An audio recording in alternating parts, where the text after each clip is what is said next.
ശശി തരൂരിനെ കുറിച്ച് പറഞ്ഞാൽ ഒരു ജന്മം ഒരു പാർട്ടിയെ കൊണ്ട് എന്തൊക്കെ നേടാവോ അതെല്ലാം അദ്ദേഹം നേടിയെടുത്തിട്ടുണ്ട്.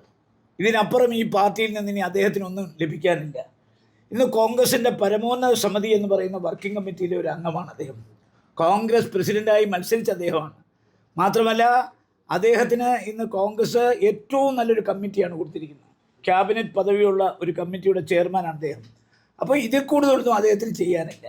പിന്നെ അദ്ദേഹത്തിൻ്റെ കൂറും വിധേയത്വവും പ്രതിബദ്ധതയും കോൺഗ്രസിനോടായിരിക്കണം എന്നുള്ളത് ഒരു വലിയ കാര്യമാണ്. പക്ഷേ അദ്ദേഹം ഇന്ന് നടത്തിക്കൊണ്ടിരിക്കുന്ന പ്രവർത്തനങ്ങൾ പാർട്ടിയുടെ സൽപ്പേരിന് കളങ്കമുണ്ടാക്കുന്ന പ്രവർത്തനമാണ്.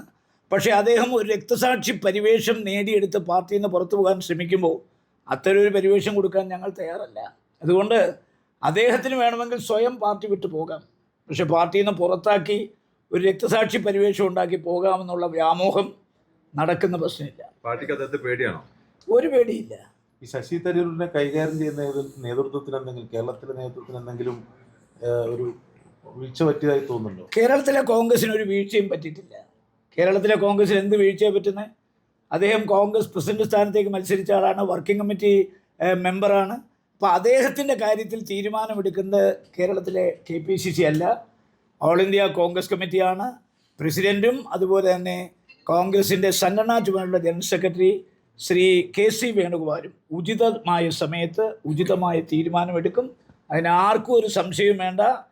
അദ്ദേഹത്തിന് എന്താണോ അദ്ദേഹം ഉദ്ദേശിക്കുന്നത് അത് ഈ പാർട്ടി നടക്കാൻ പോകുന്നില്ല.